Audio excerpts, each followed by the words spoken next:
At approximately 2:30 a.m., May 14, three individuals descended into the Senate parking lot. The three individuals were identified as follows.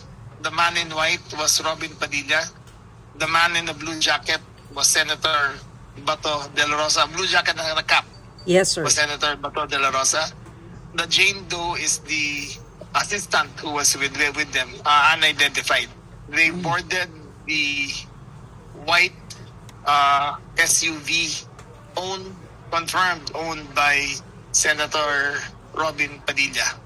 They proceeded outside unimpeded and headed towards the Makati area. As of 2:32, as caught by CCTV cameras. Okay. Okay. Ay, Secretary, pwede din po ba namin kayong mahingan din ng reaction dun sa statement ni Sergeant at Arms Aplasca? Sabi po kasi niya spliced daw po yung mga pinresent na CCTV footage. Oh, no, not at all. We may timestamp naman lahat eh. So it couldn't have been spliced.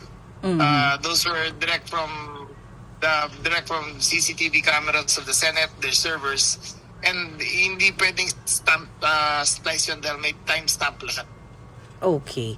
Okay. Sir, last na lang po. Yung sinasabi po ninyo na isa, yung pangatlo doon sa lumabas based doon sa CCTV, assistant po yun ni Senator Bato? Tama po ba yung intindi ko? We're not sure. Jane Doe pa rin siya sa amin eh. Oh, okay. Namin makita kasi yung mukha eh.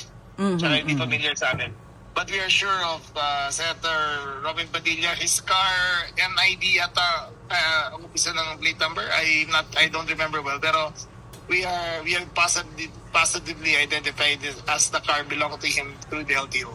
So, sir, if identified po na kotse pala siya ni Senator Robin Padilla, ano po yung turing ngayon natin kay Senator? Accomplice? Ganun po That's ba? up to the SOJ to determine. They are now gathering the facts. And whatever charges we filed will be up to the SOJ. Sir, after po makitang mag-exit yung kotse sa may Makati, may footage pa po ba tayo kung saan na napunta yung kotse nila? Towards Makati lang yun wala na. Ayun lang last footage na nakuha namin.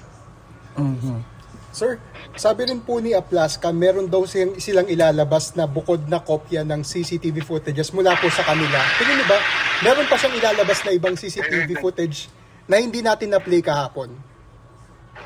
Well, they can put out whatever they want, and we will include it in the SOJ's investigation.